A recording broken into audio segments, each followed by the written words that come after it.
James Miller stood in line at the integration center, trying to hide his discomfort. The year was 2157, and humanity had emerged victorious from a brutal war with the Stellar Empire just 6 months ago. Now, the government was pushing a controversial program to rehabilitate and integrate former Empire citizens into human society. He hadn't volunteered for this. As one of Earth's leading xenobiologists, the government had strongly encouraged him to participate in the program. They needed people with scientific backgrounds to help former Empire researchers adjust to working under human oversight. The line moved forward slowly. Through the glass walls, James could see other humans meeting their new wards. Some of the aliens looked defeated, others defiant. All of them wore simple gray jumpsuits with tracking bracelets on their wrists. Number 2184. A tired voice called out. James checked his paper. That was him. The processing room was cold and sterile. Behind a desk sat a bored-looking government official who barely looked up from his computer screen. Dr. Miller, you've been assigned Ward 7249. Her name is Lyra. She was a biological weapons researcher for the Empire. James felt his stomach tighten. Biological weapons? That wasn't what he had expected. I work on medical research, he protested. Surely there's someone more appropriate. She has extensive knowledge of xenobiology. The official cut him off. That's what we need. Sign here. As James signed the papers, a side door opened. 2 guards led in a tall, slender alien woman. Her skin was a pale shade of blue, and her silver hair was cut short in what James recognized as the Empire's scientific case style. Her face was completely expressionless, but her large, dark eyes studied him intensely. The official droned through the rules. James would be responsible for Lyra's housing, employment, and integration into human society. She would work as his research assistant. The tracking bracelet would monitor her movements. Any attempt to escape would result in immediate imprisonment. Do you understand your obligations? The official asked them both. Yes, James said quietly. I understand, human. Lyra spoke for the first time. Her voice was soft, but carried a hint of something. Pride, perhaps, or bitterness. The drive home was awkward. James lived in a modest apartment near his research facility in New Seattle. He had cleared out his home office to serve as Lyra's room, but now he wondered if he should have done more to prepare. Your living space will be through here, he said, showing her the room. There's a bed, dresser, and private bathroom. I stocked some basic supplies, but let me know if you need anything else. Lyra stood in the doorway, her posture rigid. This is adequate, she said carefully. When do we begin work? Tomorrow. Tonight you should rest and... I prefer to begin immediately, she interrupted. I assume you have research facilities. James studied her face. Was this eagerness to work, or just a desire to avoid dealing with their uncomfortable living situation? The lab can wait until tomorrow, he said firmly. You need time to adjust. For a moment, something flickered in Lyra's eyes. Frustration, perhaps. But her voice remained neutral. As you wish, Master. The word made James wince. Please don't call me that. My name is James, or Dr. Miller if you prefer. Protocol requires.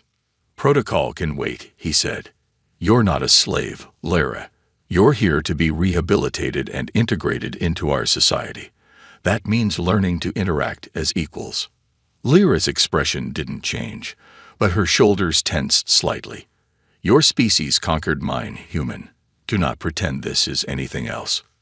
We defended ourselves, James corrected quietly. And now we're trying to build something better than conquest. But it only works if both sides are willing to try. She said nothing, but he could feel her studying him, trying to understand his angle, looking for the trap or lie in his words. Finally, she gave a slight nod. I will rest now, Dr. Miller. It wasn't much, James thought as he left her to settle in. But it was a start. The laboratory hummed with quiet energy as James watched Lyra work. 3 weeks had passed since she arrived, and he had to admit, she was brilliant. Her long blue fingers moved with practiced ease across the holographic displays, adjusting complex molecular structures with perfect precision. "The human immune system is fascinating," she said without looking up. "So adaptable, yet so vulnerable in specific ways." James noticed she had stopped saying "your species" and switched to "human." A small but meaningful change. He moved closer to examine her work. "What have you found?" "This protein structure," she pointed to a rotating model. "In empire biology, it doesn't exist. But in humans, it helps fight diseases. If we could understand it better." She stopped suddenly, her shoulders tensing. James understood her hesitation. Her weapons research past made her careful about showing too much interest in human biology. "Go on," he encouraged. "This could help develop better medicines." Lyra turned to look at him, her dark eyes searching his face. "You trust me with this information? After knowing what I did for the Empire?" "I trust you to make better choices now," he said simply. She turned back to her work, but James noticed her hands trembling slightly. Later that day in the break room, James brought 2 cups of coffee. He had learned that Lyra enjoyed the bitter drink, though she tried to hide it. As he set 1 cup beside her, she looked up in surprise. "Thank you," she said quietly. Then, after a pause, "May I ask you something, Dr. Miller?" "Of course. Why do humans do this? The Empire conquered 12 species before yours. We enslaved them, used them. But you?" She gestured at the coffee, at the lab, at her comfortable clothes that had replaced the gray jumpsuit. "You treat us like this. Why?" James considered his answer carefully. "Because that's not who we are. We fought because we had to, not because we wanted to conquer. And now we have a choice about what happens next." "The Empire would say this makes you weak," Lyra said, but her tone held no conviction. "Is that what you think?" She stared into her coffee cup. "I don't know what to think anymore. The Empire taught us that strength meant control. Power meant dominance. But here," she looked around the lab, "you gave me access to advanced equipment. Trust me with research. Treat me with respect." The last word came out almost confused. "Is that so strange?" "Yes," she said firmly. Then, softer, "But I think I prefer it." Their conversation was interrupted by the arrival of Dr. Peters, another researcher. James saw how Lyra immediately stiffened, her face becoming the blank mask she had worn on their first day. Peters barely acknowledged her presence, speaking only to James about some paperwork. After he left, James noticed Lyra's hands clenched tightly around her cup. "Does it bother you?" he asked. "How some people treat you?" "No," she said quickly. Then, "Yes, but not for the reason you think. It bothers me because they act how I expected all humans to act. How I would have acted before." She met his eyes. "It bothers me because it reminds me of who I was." James felt something shift in their dynamic. This was the most personal thing she had ever said to him. "People can change. Lyra, can they?" She stood up, suddenly businesslike again. "The protein analysis should be complete. Shall we continue?" James nodded, recognizing she needed the conversation to end. But as they walked back to their workstation, he noticed she walked beside him now, not 3 steps behind as she had done in the first weeks. Progress, he thought, comes in small steps. Like a protein adapting to better fight disease, people could adapt too. Learning, growing, changing. Even someone from a culture as rigid as the Empire could learn to see things differently. He just hoped the rest of humanity was ready to adapt as well. 2 months into their work together, James noticed that Lyra had started humming while she worked. It was a strange, melodic sound that filled the quiet lab. When she caught him listening, she stopped immediately. "I apologize," she said, her blue skin darkening slightly, and what he had learned was embarrassment. "It was a habit from my old laboratory in the Empire." "No, please continue," James said. "What was the song about?" Lyra hesitated, then spoke softly. "It's an old Empire song about the stars, about how they guide us home." A pause. "I haven't thought about home in a long time." James pulled up a chair. Their research could wait. Tell me about your life before, if you want to." She was quiet for so long that he thought she wouldn't answer. But then she began to speak, her voice distant. "I was born into the scientific caste. From childhood, we were taught that knowledge was power, and power served the empire. I loved biology, studying life in all its forms, but they took that love and twisted it." "How?" James asked gently. "They said our research would protect our people, that the weapons we developed were for defense." Her hands clenched. "I believed them, until I saw what my work did to the first test subjects. But by then, refusing meant death." James wanted to reach out, to comfort her, but maintained his distance. "You're not that person anymore." "No," she agreed. "Now I help create cures instead of weapons. It feels right." She looked at him curiously. "In your culture, how do you choose your path? Your work?" James smiled. "We follow our interests, our passions. No castes, no assigned roles. Just choice." "Choice." Lyra repeated the word like it was foreign. "That's why human science progresses so quickly. Passion drives innovation better than fear." Their conversation was interrupted by James's stomach growling. He checked the time. They had worked through lunch again. "I could cook dinner," Lyra offered suddenly. When James looked surprised, she added, "I've been studying human cooking videos. Your food is interesting." That evening, in James's kitchen, Lyra prepared something that looked like pasta but had a distinctly blue tint. "It's a fusion," she explained. "Empire spices with human pasta. I had to substitute some ingredients." James took a bite. The flavors were strange but delightful, warm and spicy, with an underlying sweetness. "This is amazing." In the Empire, sharing food was intimate, reserved for family or... She trailed off, that dark blue blush returning to her cheeks. "I should not have presumed." "I'm honored," James said quickly. "And I'd like to learn more about your culture. The real culture, not just what the Empire wanted everyone to see." Lyra's expression softened. "There was beauty once, before the military caste took control. We had art, music, dance. Did you know our scientists used to write poems about their discoveries?" As they ate, Lyra told him about empire festivals of light, about music that used mathematics to create perfect harmonies, about gardens that floated in anti-gravity fields. James shared stories about Earth's cultures, about human celebrations and traditions. "Your species is so diverse," Lyra marveled. "So many different ways of living, yet you stay united." "Not always," James admitted. "We've had our own wars, our own dark times, but we learned to celebrate our differences instead of fearing them." Later, as Lyra cleaned up, refusing James's help, insisting it was her way of showing gratitude, she began humming again. This time, she didn't stop when James noticed. "That's a different song," he observed. "Yes," she said, not meeting his eyes. "This one is about new beginnings." James smiled, understanding the meaning behind her words. Sometimes, he realized, the biggest cultural exchanges happen not in grand gestures, but in small moments like this. Shared meals, quiet songs, and honest conversations.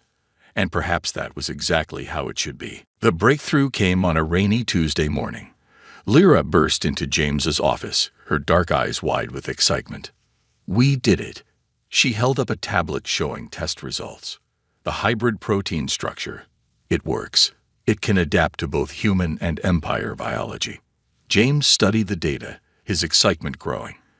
Their months of research had finally paid off. They had created a new medical treatment that could work on both species. "This is incredible, Lyra. We need to report this to the board immediately." But their success brought unexpected problems.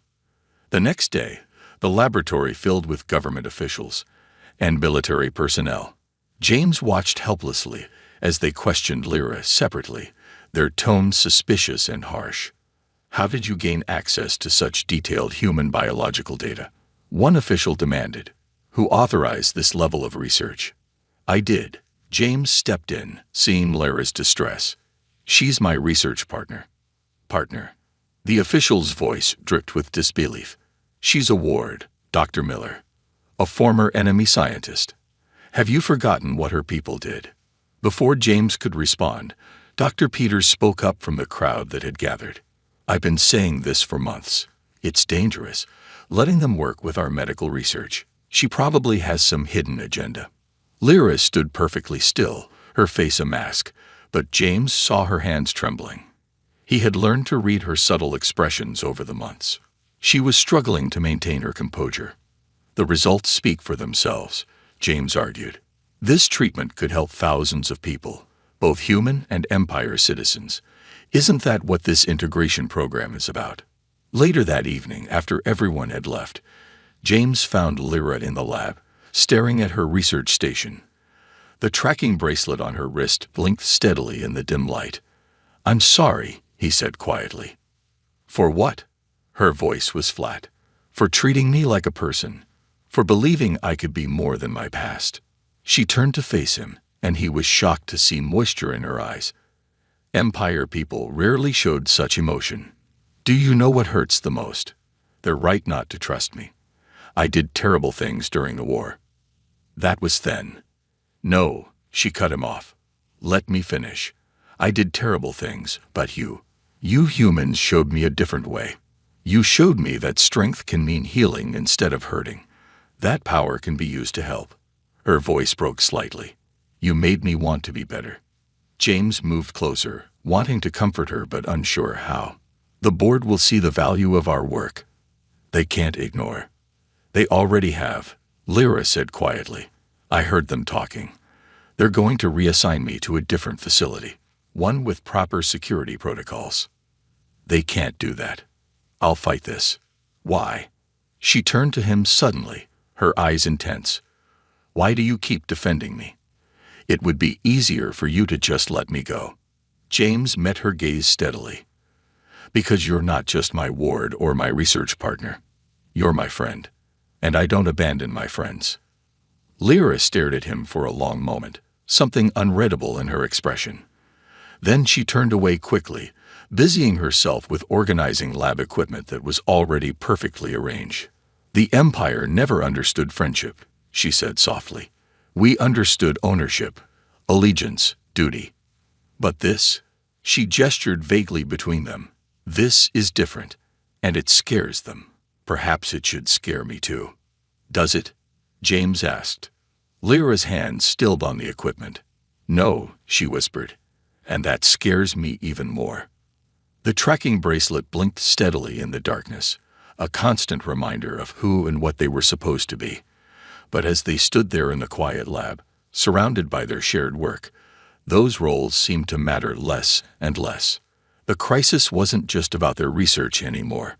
It was about something much more complicated and much more dangerous. The night before Lyra's scheduled transfer, James stayed late at the lab, trying to find any legal way to stop it. Rain pattered against the windows, matching his gloomy mood.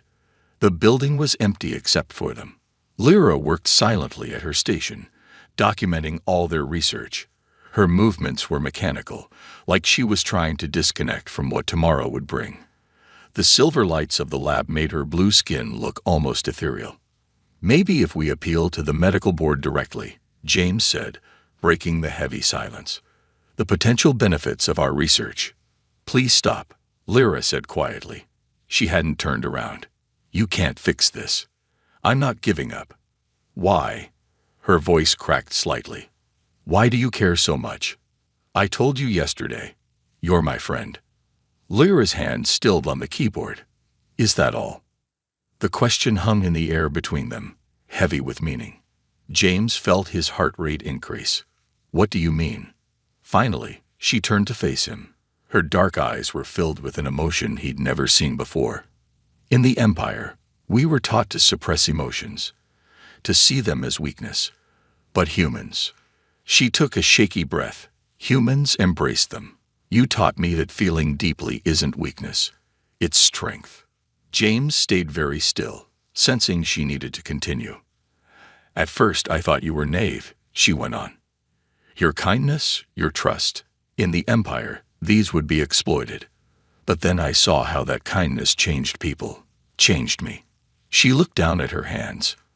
I began to feel things I wasn't supposed to feel. Lyra, please, she held up a hand. Let me finish. Tomorrow they'll take me away. And I'll never forgive myself if I don't say this. She stood up straighter, seeming to gather all her courage. I love you, James Miller. The confession echoed in the quiet lab. James felt his world shift slightly on its axis. Not just as a friend, she continued, her voice trembling but determined. Not just as a mentor or a kind human who helped me. I love your brilliant mind, your gentle heart, your unwavering belief that people can be better than their past. She turned away quickly, her shoulders tense. I know it's wrong. I'm your ward, a former enemy. I shouldn't feel this way. But humans. She gave a small, broken laugh. Humans taught me that the heart doesn't follow rules or protocols. James took a step toward her, but she held up her hand again. Don't, she whispered. Don't be kind about this. I couldn't bear it. I just needed you to know, before they send me away, that one Empire citizen learned to love instead of hate. That your way, the human way. It works. It changes people. It changed me. A tear, something James had never seen from her before, rolled down her cheek, catching the silver lab lights like a star. You showed me what real strength is, she continued softly. Not domination or control, but compassion. The strength to be vulnerable, to care, to love even when it hurts. She touched her tracking bracelet absently, even when it's impossible. James felt his own eyes growing damp. He wanted to tell her that it wasn't impossible, that he'd been fighting his own growing feelings for weeks. But the words stuck in his throat. She was right. There were rules, protocols, ethical considerations. I'm sorry, Lyra said into the silence. I've made things harder for you. Another reason, their right to transfer me. She turned back to her workstation, her movements once again mechanical. We should finish documenting the research. But as she reached for the keyboard, her hand was shaking too badly to type. Without thinking, James stepped forward and covered her hand with his own. The touch was electric. Lyra froze, not breathing. We'll find a way, he said softly. I promise. She didn't respond, but her fingers intertwined with his, and in that simple touch was every word they couldn't say. Outside, the rain continued to fall, washing away the old world, and perhaps, just perhaps, clearing the way for something new. The morning after Lyra's confession, James paced in front of the integration program board. 5 stern faces watched him from behind a long desk. Lyra sat quietly in a chair behind him, her face carefully blank. Dr. Miller, the head of the board, Dr. Thompson, spoke first. You're requesting to halt the transfer of Ward 7249. On what grounds? Her name is Lyra, James said firmly. And our research is groundbreaking. This medical breakthrough could save countless lives, both human and Empire. That's not the issue here, another board member cut in. We've received reports about inappropriate attachments forming. James felt his face grow warm but stood his ground. If by inappropriate attachments you mean treating someone with respect and dignity, then yes, I'm guilty. Dr. Thompson leaned forward. Dr. Miller, she was a weapons researcher for the Empire. Have you forgotten what their bioweapons did to our colonies? No. A quiet voice spoke from behind James.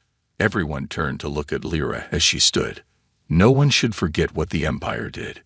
Especially not me. I live with that guilt every day. Her voice grew stronger as she continued. But humans taught me something remarkable. You taught me that guilt can drive change. That the past can be a lesson, not just a burden. She looked at each board member in turn. You want to know if I can be trusted. Look at our research. Every day, I choose to heal instead of harm. Every discovery we make helps both our peoples. Pretty words, one board member sneered. But how do we know this isn't some elaborate Empire plot? James started to protest, but Lyra spoke first. Because I love him. The room fell silent. James's heart pounded in his chest. Yes, I love him," Lyra continued, her voice steady despite the slight tremor in her hands. "The Empire would consider this the ultimate betrayal. Loving one's enemy. Impossible. But humans showed me that love isn't weakness. It's the strongest force for change in the universe." Dr. Thompson's face darkened. "This is exactly why we're transferring you. Dr. Miller, your judgment has been compromised by..." "By what?" James interrupted. "By seeing her as a person instead of a prisoner. By recognizing that change is possible." He took a deep breath. "You created this integration program to prove that our species could coexist, to show that humanity's way was better than the Empire's. But if we treat them with suspicion and control, how are we any different?" "The power dynamics," another board member began, "are complicated," James finished. "We know that. We've struggled with it. But Lyra isn't just a ward anymore. She's a brilliant scientist who chooses every day to use her knowledge for good. Doesn't that deserve recognition?" Dr. Thompson studied them both for a long moment. "And what exactly are you proposing, Dr. Miller?" "Review our research. Look at what we've accomplished together. Then review Lyra's status in the program. She's earned the right to be treated as a colleague, not a prisoner." "And your personal feelings?" James glanced at Lyra, saw the mix of fear and hope in her eyes. "Our personal feelings are our own, but they haven't compromised our work. They've enhanced it. Love makes us better scientists, better people." The board members exchanged looks. Finally, Dr. Thompson spoke. "We will need time to review this situation. Until then, the transfer is suspended." But she fixed them both with a stern look. "You will be under increased supervision." As they left the boardroom, Lyra's hand brushed against James's, not quite holding, but close enough to feel the warmth. "Thank you," she whispered, "for fighting for me." "For us," he corrected softly. "I'm fighting for us." They walked back to their lab, where their research waited. Nothing was resolved yet. The board might still separate them. The world might still judge them. But for now, they had this moment, and the hope that love really could change the universe, one small step at a time. 3 months had passed since the board hearing. The laboratory glowed with early morning light as James and Lyra stood before a wall of screens, presenting their research results to a global medical conference. "As you can see," Lyra explained, her confident voice carrying through the video feed, "the hybrid treatment has shown a 94% success rate in clinical trials. It works equally well for both human and Empire physiologies." James watched with pride as she handled questions from doctors around the world. Her tracking bracelet was gone now, replaced by a simple silver ID badge that matched his own. The board's final decision had come 2 weeks ago, after their research had saved lives in both human and Empire hospitals. After the presentation, as they were shutting down the lab for the day, Dr. Thompson appeared in the doorway. "Excellent work, both of you," she said, her formerly stern face now showing genuine respect. "The Integration Board has reviewed your case again. We've decided to use it as a model for reforming the entire program." Lyra's dark eyes widened. "What do you mean?" "Your success proves that true integration requires trust and equal treatment." Dr. Thompson handed them both official papers. "As of today, Lyra, you're granted full citizenship rights, and your research facility will become the first joint Human-Empire medical center." James read the papers, his heart racing. "You're making us co-directors." "Who better?" Dr. Thompson smiled slightly. "You've proven that our species can do more than just coexist. We can thrive together." She paused at the door. "Oh, and the Ethics Board has also removed all restrictions on personal relationships between program participants and their former guardians. Just thought you should know." After she left, James and Lyra stood in stunned silence. Finally, Lyra spoke, her voice soft with wonder. "Free," she whispered. "Truly free." James turned to her. Under the lab lights, her blue skin seemed to glow with happiness. "How does it feel?" "Strange," she admitted. "Wonderful. Scary." She looked at him shyly. "What happens now?" Instead of answering, James walked to his desk and pulled out a small box he'd been keeping there, waiting for this day. Inside was a delicate silver pendant shaped like a double helix, half human DNA, half empire. Now, he said, holding it out to her, we write our own story. Not as ward and guardian, not as human and empire, but just as us. If that's what you want. Lyra took the pendant, tears shining in her eyes. The empire taught us that love was weakness, she said softly. That feelings made us vulnerable. She looked up at him. But they were wrong. Love gave me strength to change, to heal instead of hurt, to believe in something better. She stepped closer to him. I love you, James Miller. Not because you saved me, but because you showed me how to save myself. James gently wiped a tear from her cheek. I love you too, Lyra. Not despite our differences, but because of them.